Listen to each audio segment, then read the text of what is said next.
Au nom du Père et du Fils et du Saint-Esprit. Amen. Tu es là au cœur de nos vies, et c'est toi qui nous fais vivre. Tu es là au cœur de nos vies. Bien vivant, ô Jésus-Christ. Évangile de Jésus-Christ selon saint Marc. Aussitôt après avoir nourri les 5000 hommes, Jésus obligea ses disciples à monter dans la barque et à le précéder sur l'autre rive vers Bethsaïde, pendant que lui-même renvoyait la foule. Quand il les eut congédiés, il s'en alla sur la montagne pour prier. Le soir venu, la barque était au milieu de la mer et lui, tout seul à terre. Voyant qu'il peinait à ramer, car le vent leur était contraire, il vient à eux vers la fin de la nuit en marchant sur la mer. Il voulait les dépasser. En le voyant marcher sur la mer, les disciples pensèrent que c'était un fantôme, et ils se mirent à pousser des cris. Tous, en effet, l'avaient vu et ils étaient bouleversés. Mais aussitôt, Jésus parla avec eux et leur dit, « Confiance, c'est moi, n'ayez pas peur. » Il monta ensuite avec eux dans la barque et le vent tomba. Et en eux-mêmes, ils étaient au comble de la stupeur, car ils n'avaient rien compris au sujet des pains. Leur cœur était endurci. Acclamons la parole de Dieu. Louange à toi, Seigneur Jésus. Bien-aimés de Dieu, paix et joie à vous. Dans cette semaine, après l'Épiphanie, le Seigneur Jésus se révèle à ses disciples. Après la multiplication de pain dans l'évangile d'hier, aujourd'hui le Seigneur Jésus accomplit d'autres signes. Notamment, il marche sur la mer en pleine nuit et il calme la tempête. Chers frères et chères sœurs, bien avant tout cela, Jésus, après avoir multiplié le pain et après que les disciples ont servi ce pain et ramassé le reste, il renvoya les disciples afin qu'ils le dévancent pour aller sur l'autre rive. Cela parce que la foule était vraiment enthousiasmée de voir quelqu'un qui pourrait faire descendre du pain du ciel, quelqu'un qui pourrait nourrir et subvenir à leurs besoins, assouvir leur faim. Oui, voilà pourquoi Jésus a éloigné ses disciples de ce lieu, parce qu'il ne voulait pas que ses disciples puissent être contaminés par cette émotion de la foule. Non, Jésus voulait plutôt éduquer autrement la foi de ses disciples. Et après avoir congédié la foule, Jésus lui-même est parti sur la montagne pour prier. Bien évidemment, chers frères et chères sœurs, cela est un enseignement pour nous. Jésus nous dit par là que le succès ne doit pas laisser grandir en nous l'orgueil, l'estime de soi. Non. Mais le succès doit nous pousser à rechercher de plus en plus la face de Dieu. Oui, Jésus, notre Maître, après cette multiplication de pain, est parti prier. Après une merveille dans nos vies, prenons du temps pour prier, pour remercier le Seigneur et pour recevoir encore beaucoup plus d'énergie pour la route auprès de lui. Dans la deuxième partie du récit, nous voyons que Jésus, le soir venu, voyait ses disciples sur le lac en train de ramer à contre-vent. Et ses disciples avaient fait tous leurs efforts possibles pour aller de l'avant, mais cela était quasiment impossible parce que le vent était contraire. Jésus, voyant cela, vint à leur secours.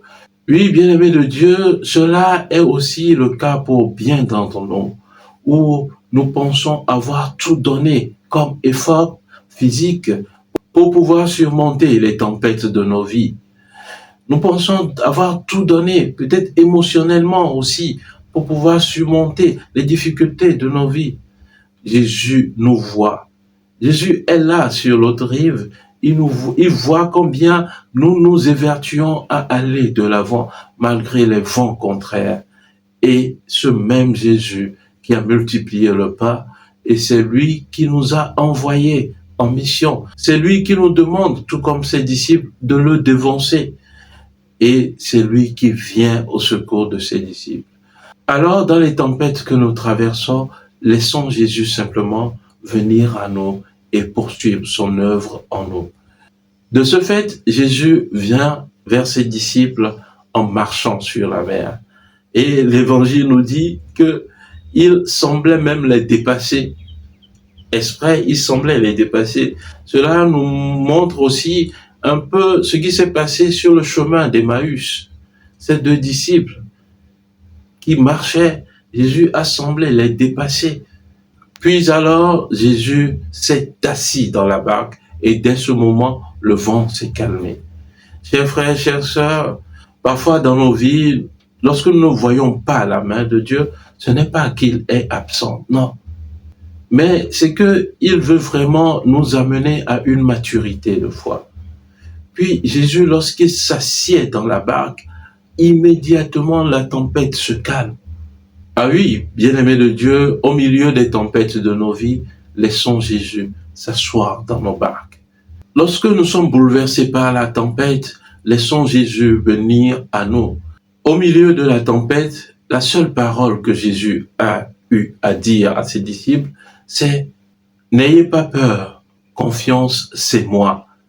Cette parole de Jésus à ses disciples nous invite à, d'une part, ne pas avoir peur, ne pas laisser transparaître la peur au milieu de nos tempêtes. Soyons assurés de la présence du Seigneur à nos côtés. Avoir une confiance inébranlable dans le Seigneur, peu importe la force des tempêtes. Et ensuite, Jésus qui nous dit, c'est moi. Pour les Juifs, cela sonne véritablement à la présence de Dieu. Car ce c'est moi nous renvoie au nom de Dieu. Je suis. Pour les Juifs, cela sonne véritablement comme ce Seigneur qui a fendu la mer et qui a laissé passer le peuple de Dieu à pied sec. Ah oui, chers frères, chères sœurs, ces disciples revivaient tous ces événements. La traversée de la mer Rouge, que leurs aïeux ont vécu. Et ce même Jésus qui les a appelés à sa suite, qui marche sur l'eau et qui leur dit « c'est moi ». Alors, ces disciples étaient décontenancés. Voilà pourquoi l'Évangile nous dit qu'ils n'ont pas pu reconnaître Jésus.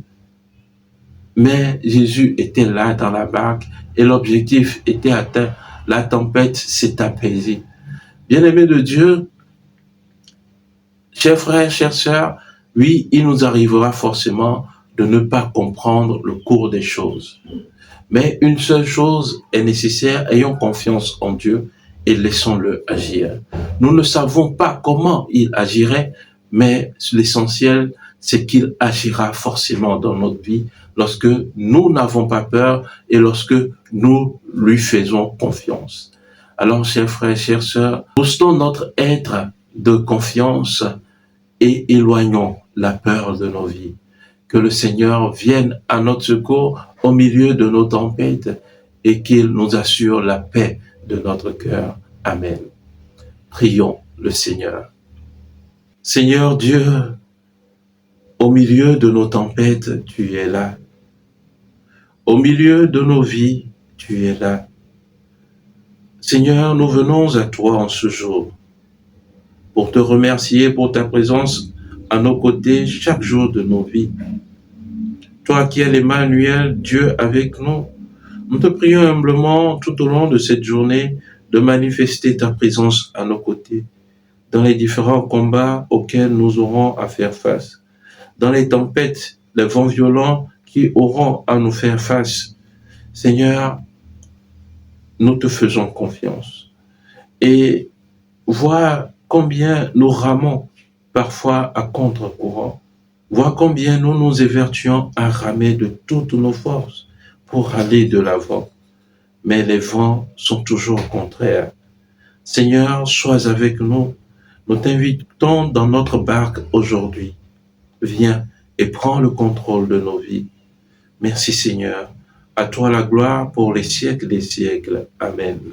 Et que Dieu Tout-Puissant vous bénisse, lui qui est Père et Fils et Esprit Saint. Amen. Excellente journée de prière et de travail, et que la paix de Dieu demeure toujours avec vous. Amen.